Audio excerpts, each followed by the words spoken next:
Okay. So just to review a bit before we go forward today with anything new, here's glycolysis. Here's kind of a summary of glycolysis. Remember, I don't want you to spend your time focusing on all the intricate details of glycolysis, just really the big picture, what goes in, what goes out. So glucose is being converted into 2 molecules of pyruvate. Starts off with an energy investment stage where it has to invest a little bit of ATP to get the reaction started. And then the energy harvest stage, you make 2 NADHs and you make back some ATP. So the net output is 2 pyruvates, 2 NADHs, and 2 ATPs. Remember, we needed to put in glucose, NAD+, and ADP to get this going. So that's glycolysis. We're going to come back to glycolysis at the end of today, so this will be something that we'll revisit again today and on Wednesday a bit. Okay. Each of those pyruvates is going to enter the mitochondria, and as it does, it'll be converted into acetyl-CoA. And as that happens, a carbon dioxide molecule is lost, so a little bit of the carbon dioxide that you exhale comes from this transition state. As that carbon dioxide is lost, an electron is picked up by NAD+, making it NADH. And the remaining carbons combine with coenzyme A to form acetyl-CoA. And remember, this is happening twice, one for each pyruvate. So you'll get 2 NADHs, and you'll have 2 acetyl-CoAs at the end of this. And you lost 2 carbon dioxides at that point. So we still have two carbon molecules, 2 acetyl-CoAs that still have some energy in them. They'll have a fair amount of energy. We're going to break them down the rest of the way into carbon dioxide in the third step, the Krebs cycle. The Krebs cycle, acetyl-CoA comes in, combines with a sugar that's already present to make citrate. Citrate then goes through a series of conversions to reform that original 4-carbon sugar, and in the process loses some carbon dioxide, picks up some electrons with NAD+ to make more molecules of NADH. You make 3 of these per molecule of acetyl-CoA. Makes a little bit of ATP, 1 per acetyl-CoA, and then makes 1 FADH2, another electron carrier, per acetyl-CoA. So since you had 2 acetyl-CoAs that went in, you end up with 2 ATP, 6 NADHs, and 2 FADH2s coming out, as well as the 4 carbon dioxides. So we've now seen, this is our equation for cellular respiration. We've seen what happened to glucose. We've already broken down glucose now completely into carbon dioxide. So we've seen those 2 things.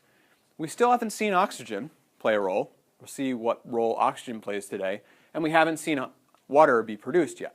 So we've successfully stripped the energy off of glucose, stripped off the protons, stripped off the electrons, and we've made CO2 as our waste product. But now the energy is contained in mainly electron carriers. So just to summarize where we are, we started with 1 molecule of glucose. We've produced some ATP, 2 ATPs in glycolysis, 2 in the Krebs cycles. So we have some usable energy. We have 4 ATP at this point.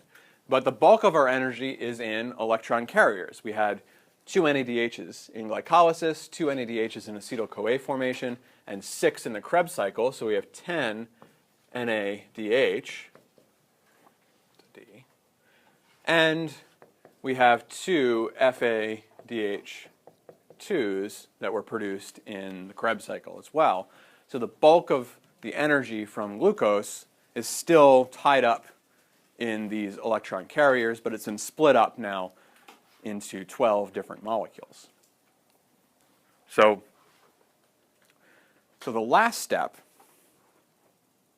the electron transport chain, is going to take these products from the previous steps, these NADHs and these FADH2s, and it's going to use them to generate ATP.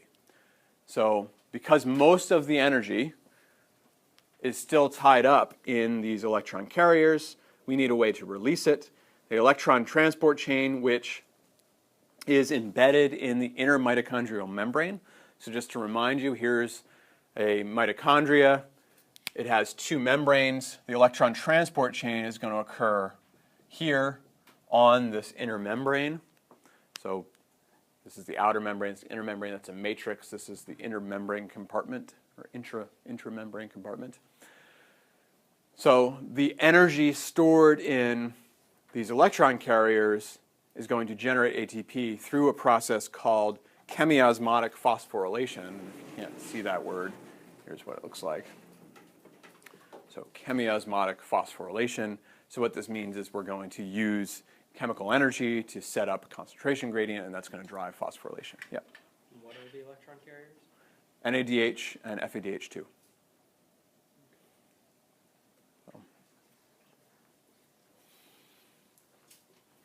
Okay.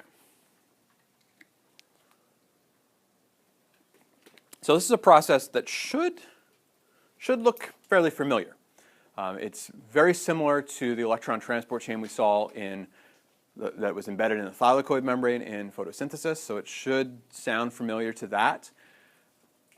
Just instead of light energy driving this, we're using energy that's in NADH and FADH2 to drive this process, but we're going to see a very similar process go on. So I'm going to go through the process of generating ATP from these electron carriers.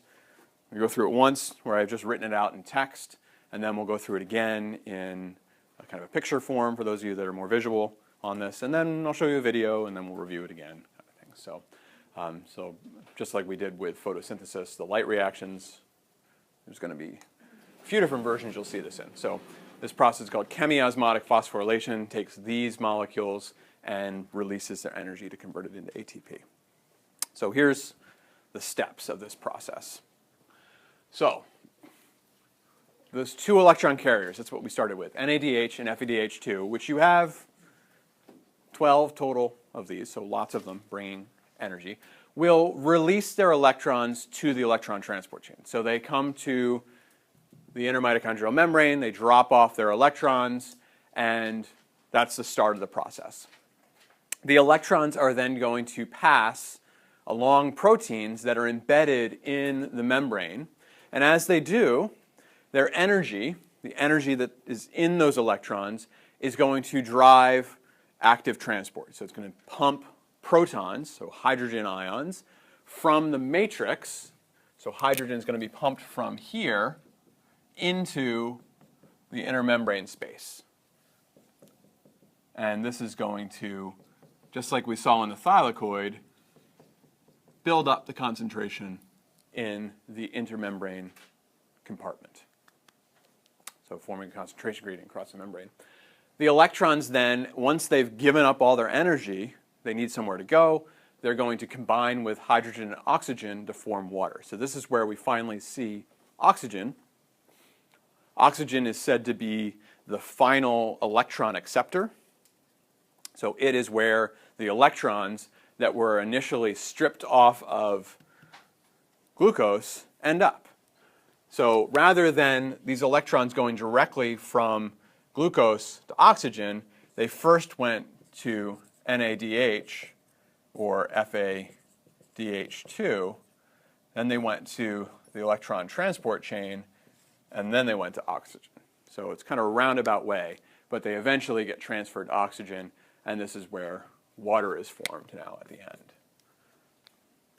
Okay, so we use, again, first three steps, we use the energy from NADH and FADH2 to power active transport to pump hydrogen into the inner membrane compartment. And then once the energy is all used up, it makes water from hydrogen, oxygen, plus the electrons. So now that we have this concentration gradient, the hydrogen can diffuse back in through ATP synthase. So this will diffuse back, just like we saw in the thylakoid, through ATP synthase, and that will provide the energy to convert ADP into ATP. So that's the phosphorylation part of this. Okay. So following me so far? I'll show you in graphic form. It might be easier to see.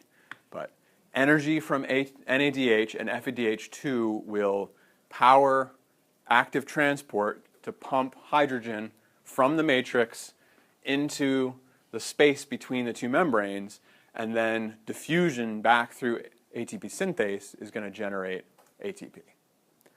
So very similar to what we saw in photosynthesis, where we had the active transport into the thylakoid space and then diffusion back out into the stroma. In this case, it's active transport into this compartment here and then diffusion back into the matrix.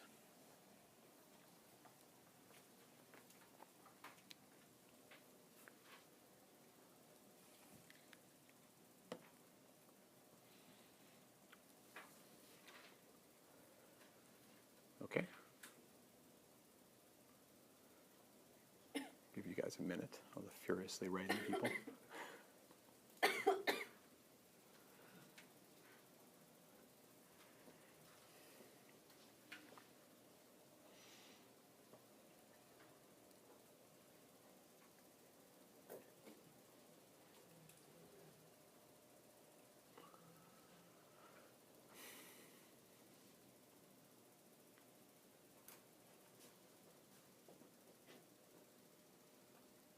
Okay, so I'm going to show this to you again in graphical form, which is a graphic right out of your textbook, but it'll help illustrate this for those of you that don't quite understand what I'm talking about with this. So here is the mitochondria. So this is basically looking at one of these little areas here. So here, this would be the matrix on this side. This is the inner membrane compartment. So this would be the inner membrane. This is the outer membrane, and this would be the rest of the cell, the cytoplasm out here. So NADH and FADH2 up there at the top drop off electrons. So they drop off their electrons to the inner mitochondrial membrane proteins. Those proteins pass the electrons along through that electron transport chain. As they do, the energy of those electrons drives active transport of hydrogen ions, or protons, from the matrix into the inner membrane compartment here. And then as the electrons have lost all their energy, they come off of the electron transport chain, they combine with oxygen and hydrogen to form H2O. So we're finally seeing H2O, we're finally seeing oxygen as those electrons come off of the electron transport chain. We've now built up a concentration gradient between the inner membrane compartment and the matrix. So diffusion is going to drive hydrogen ions to flow back into the matrix. They're going to flow through ATP synthase, and as they do, ADP is going to be converted into ATP. So not quite as involved as the light reactions. Similar process to that electron transfer chain that's between the two photosystems, right? But in this case, the power comes from NADH and FADH2 instead of light. So again, the products from glycolysis, the transition stage, and the Krebs cycle, so NADH and FADH2 go to the inner mitochondrial membrane, drop off their electrons. Those electrons flow through the electron transport chain. As they do, their energy is used to power active transport, pumping hydrogen from the matrix into the inner membrane compartment, building up a concentration gradient across that membrane. The electrons coming off the electron transport chain combine with oxygen and hydrogen to form water. So oxygen is the final resting place, the final acceptor of electrons. We've passed those electrons along to many different things already. That concentration gradient then drives diffusion through ATP synthase, and as hydrogen flows through ATP synthase, it generates ATP from ADP. Okay, questions on this? Yep. Sorry. The phosphorylation portion of that? Yep. Is that just with the ATP? Yep. This is phosphorylation. So adding a phosphate to something is phosphorylation. So if you're phosphorylating ATP. And the chemiosmotic part of it is that you used chemical energy, NADH, FADH2, to build up a concentration gradient, and then that's driving the phosphorylation. So this chemical transfer of ions across a membrane is driving phosphorylation. Don't worry too much about the name, though. I probably won't use that term again, but that's what it's called. But it is, yeah. All right, other questions? Yep. Do you know how you give us a breakdown for the other two at the net input, net export, like what we got after so do we have a graph for that or not? It's a little different here. Your input is NADH and FADH2, and your output is NAD plus, FAD plus.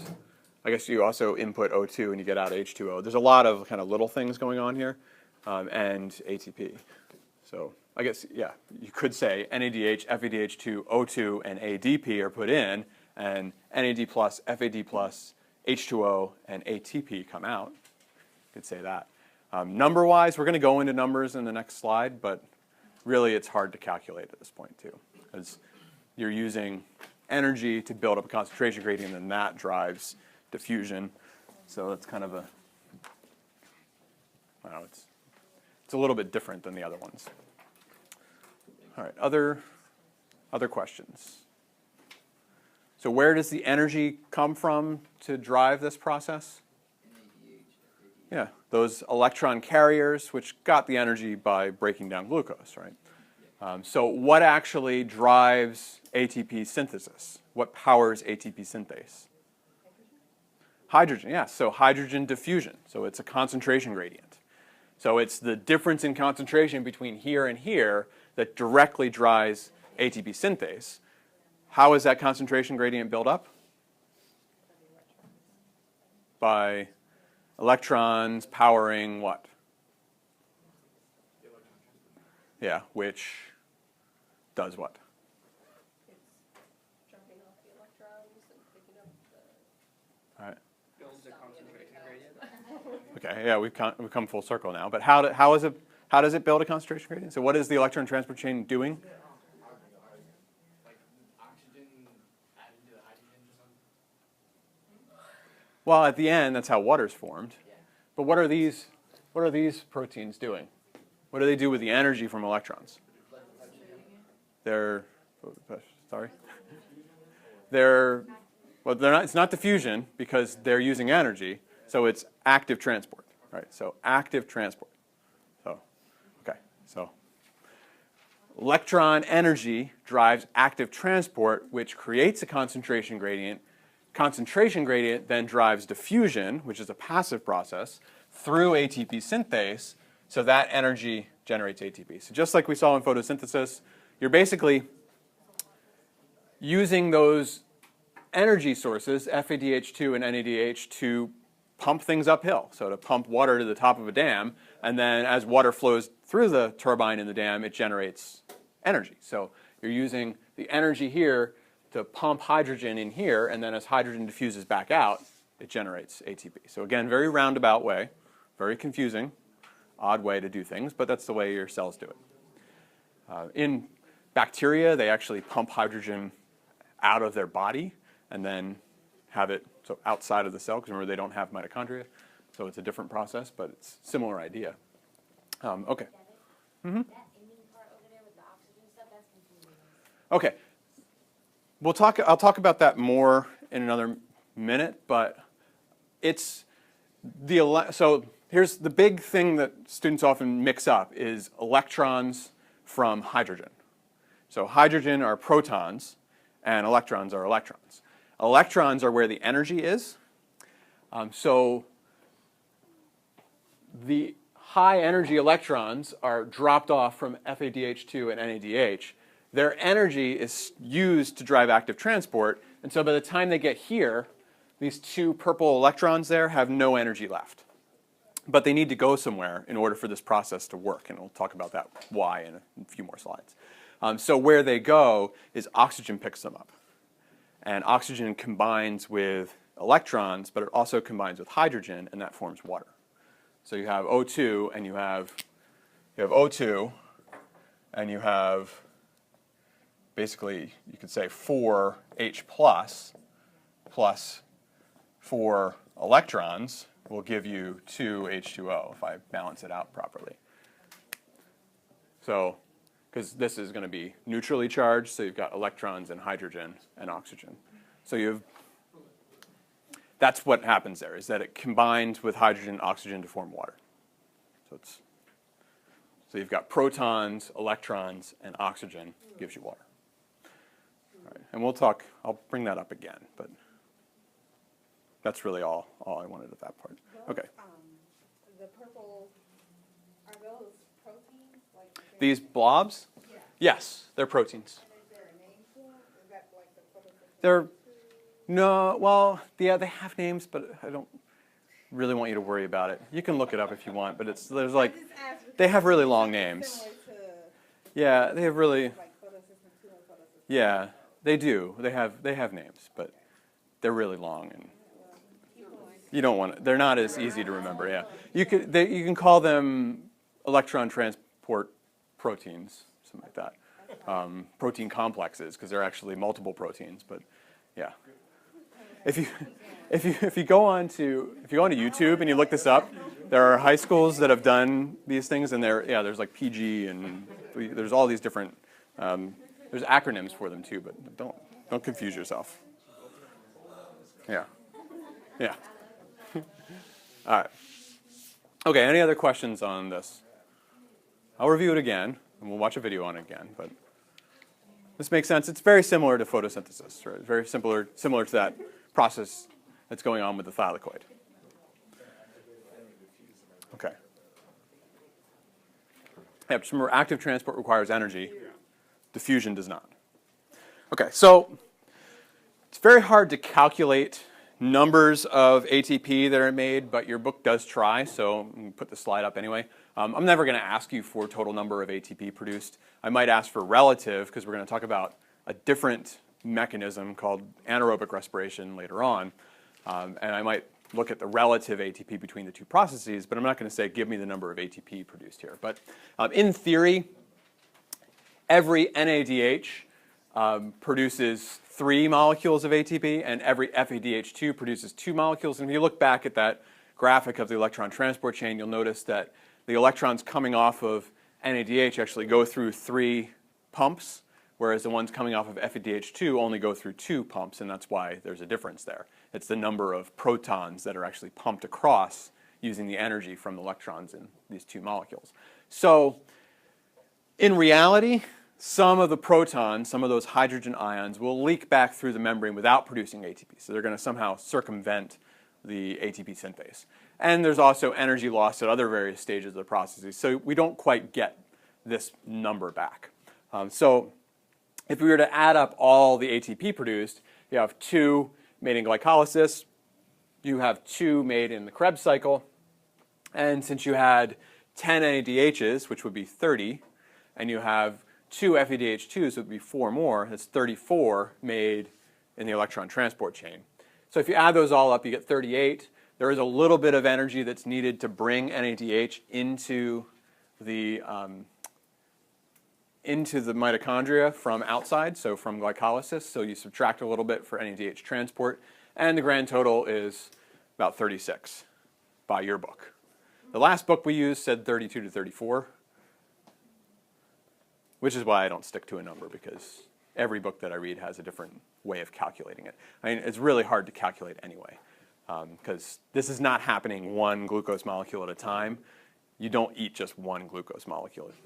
And you also don't just have 1 electron transport chain per mitochondria. You've got thousands of them. So that concentration gradient is built up based on lots and lots and lots of NADH and FADH2 coming in. So really, the important thing here is to look at this compared to ATP from any other step, is that the bulk of ATP produced in aerobic respiration is produced by the electron transport chain. Right?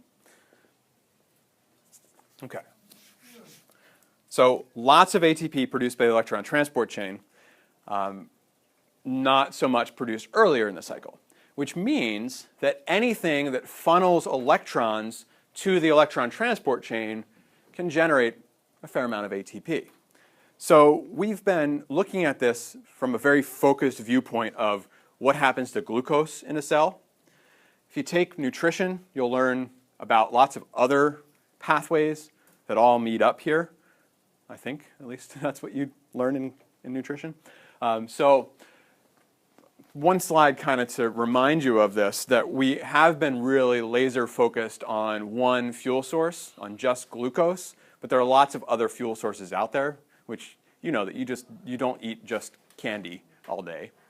Most of you, some of you might, but you get energy from other things. So protein, fats, polysaccharides, they can all give you energy because they're all sources of electrons, and those electrons can eventually feed into electron transport. They may not feed into glycolysis, so they might not feed into the very first step that we talked about. They might feed electrons into the Krebs cycle or into acetyl-CoA formation or more directly into the electron transport chain. So proteins, fats, other kinds of carbohydrates, they all have different entry points into this process. And we're not going to talk about those other pathways. Yep.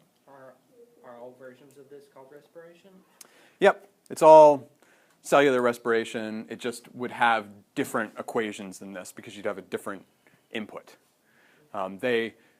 All of these, like pretty much anything else that you're breaking down, if you're going to ultimately use the electron transport chain, you need something for the electrons to end up on. So they're probably all going to involve oxygen, but they have a different fuel source, and they might have different waste products. So they might not have carbon dioxide necessarily as a waste product. There might be other things as well. So, but we're not going to, there's so many different pathways, we're not going to talk about them. Right? The reason it's called respiration is because it needs oxygen as a fuel source? No, I think that's probably why breathing is called respiration, is because it comes from this. I don't know what the origin of that word is, though. So it's a good question, why it comes down to that. But I'll have to look that up to find out where that actually came from. It's good. Yeah, but aerobic respiration always has oxygen as a fuel. So there's other kinds of respiration that don't require oxygen. So, and we'll get to that. Okay, so just to keep in mind, other pathways besides the ones we've been talking about, but you know, if we talked about all of them, I'd be spending an entire semester on this. So you'll learn more in a nutrition course where you might learn about other pathways to bring you ATP. Yeah, and so here it says H2O is a waste product. It's pretty much a waste product of any of them, but there might be other ones as well. Okay, so I'm going to show you a video that summarizes all of this. Just to warn you, again, this is a video from another textbook, so it has some different terms. They use the citric acid cycle instead of the Krebs cycle, though I think they put both of them on there. So there might be a few things that are different from the way we learned it, but it should give you an idea of this whole process from glucose all the way through electron transport chain, and kind of graphically overview this. So here we go.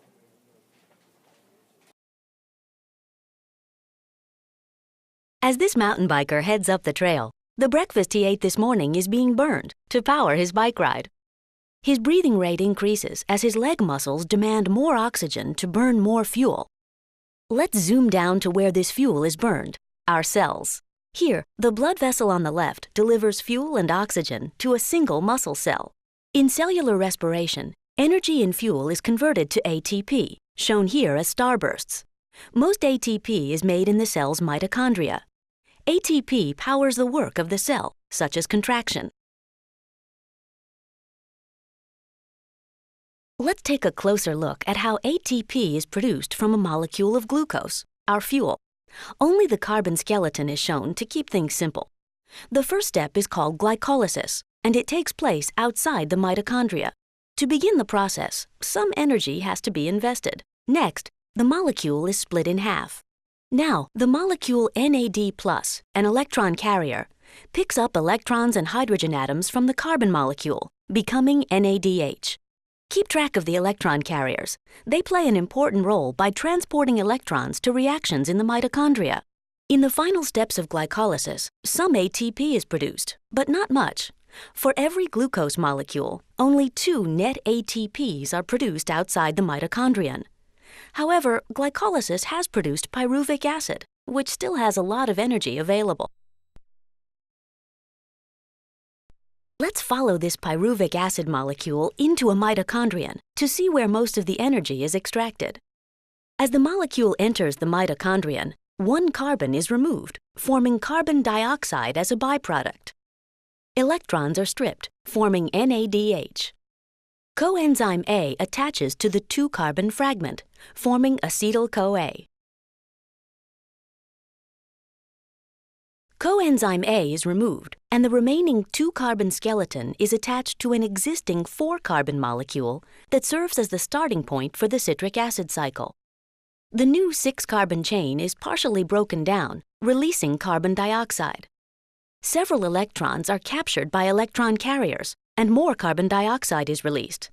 The carbon dioxide that you exhale comes from the reactions of cellular respiration. 2 ATPs are produced by the citric acid cycle for each molecule of glucose. At this point, only a small number of ATPs have been produced. However, more energy is available in the electrons that are being transported by electron carriers. While the citric acid cycle starts another round, let's follow an electron carrier to the next step in the process. Electron carriers such as NADH deliver their electrons to an electron transport chain embedded in the inner membrane of the mitochondrion. The chain consists of a series of electron carriers, most of which are proteins that exist in large complexes. Electrons are transferred from one electron carrier to the next in the electron transport chain. Let's take a closer look at the path electrons take through the chain. As electrons move along each step of the chain, they give up a bit of energy. The oxygen you breathe pulls electrons from the transport chain, and water is formed as a byproduct.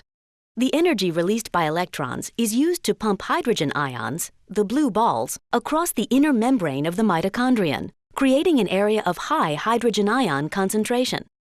Hydrogen ions flow back across the membrane through a turbine. Much like water through a dam, the flow of hydrogen ions spins the turbine, which activates the production of ATP.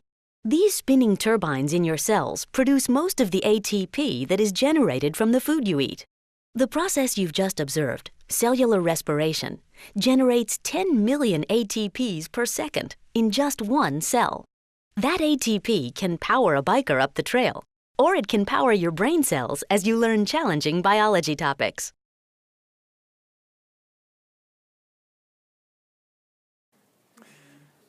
Okay. All right, so questions on that process so far? You feel like you have a good understanding of all those things? She said, I forgot what it was, but at the very end, she said as it's powering water, as water would power a dam.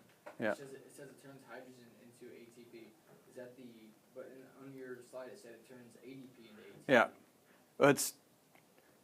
It powers the phosphorylation of ADP. So hydrogen flowing through, the hydrogen's not going to combine with anything. It's the hydrogen that's causing the spinning of ATP synthase.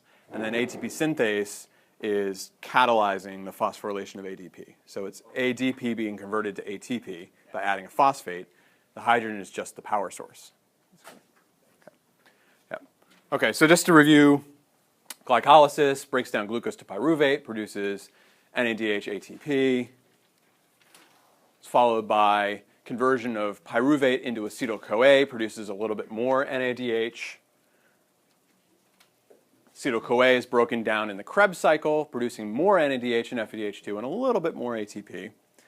And then those electron carriers go to the electron transport chain, drop off their electrons. The energy of the electrons is used to power active transport to pump hydrogen into the compartment between the two membranes, so the intermembrane compartment. Those hydrogens will eventually diffuse back into the matrix through ATP synthase, and as the hydrogens diffuse, they power the phosphorylation of ADP to ATP, And as she said in that video, 10 million ATP per second in one cell on average, ton of ATP produced. So remember, the scale of this is gigantic. So even though one glucose only makes 34, 36 ATP, you've got a lot of this going on at once. And then the electrons coming off of the electron transport chain combine with oxygen to form water, oxygen and hydrogen. Okay? Okay, so I'm just going to introduce the next thing, the kind of last thing, and we'll really go into it in more detail on Wednesday. And then Wednesday, again, I said we're going to have some time. I'm going to review some key things from photosynthesis, and we'll review some key things from respiration again, and definitely bring questions. So just to kind of set up what we're going to be talking about on Wednesday, oxygen, vital for aerobic respiration to occur because oxygen is the final acceptor of electrons. So oxygen sits at the end of the electron transport chain and pulls electrons from the electron transport chain. So remember, electron transport chain, we've talked about this in several chapters, they are a series of oxidation reduction reactions. So they're one molecule giving up electrons and one molecule taking on electrons. So in order for the molecule to be reduced, to take on electrons, they have to either be missing electrons or they have to be a really good oxidizer. So when this last protein picks up electrons from the protein before it, it now has extra electrons. It's not going to be able to take more. It's already carrying electrons. So in order for it to take more electrons off of the protein before it, it needs to dump those electrons off somewhere, and where it dumps them off is oxygen. So oxygen is constantly pulling electrons from the end of the chain, ensuring that it continues to happen. If oxygen was absent, there'd be nowhere for those electrons to go, and therefore there'd be nowhere for the electrons here to go, and none to go from here, and nowhere to go from here, and so on and so forth. And it's just going to keep backing up, and eventually NADH will have nowhere to drop off its electrons. And so the process will stop, active transport will stop, and ATP synthesis would stop. So there actually are a number of toxins that what they do is they block this. They block the formation of water, and that stops electron transport, and it stops the process of cellular respiration and kills the thing. So a lot of like pesticides are like this. That's how it kills the pests. So if you ever had pesticides sprayed on your lawn or something like that, that's what it's doing. It's stopping electron transport in those organisms. So Is there like a disease or anything that makes like people not able to do that? probably. Not that I know of off the top of my head, but I would imagine if there was something that did that or made it less efficient or something like that. Anything that blocks oxygen, so COPD, so having problems breathing. Yeah. A lot of that's other things going on, like muscular dystrophy and things like that. Like those, not necessarily. I think a lot of this is diseases that prevent you from bringing oxygen to your muscles will slow down this process just because you don't have oxygen there to pull things off. So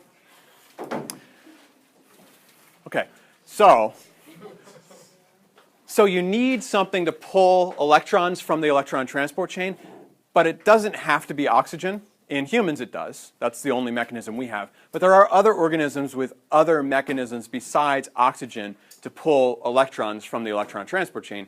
Oxygen just happens to be a really good oxidizer. It really is good at pulling electrons off. So it's very efficient. So what we're going to start talking about on Wednesday are processes that do not require oxygen, and some of them simply use something besides oxygen to pull electrons off the electron transport chain. So nitrate, sulfate, carbon dioxide, there are organisms that will use those. They are not quite as efficient at pulling electrons, so the electron transport chain runs a little bit slower. So if this is a continuum of high ATP production to no ATP production, they'd be somewhere in the middle, whereas oxygen would be over here. So that's one thing that can happen.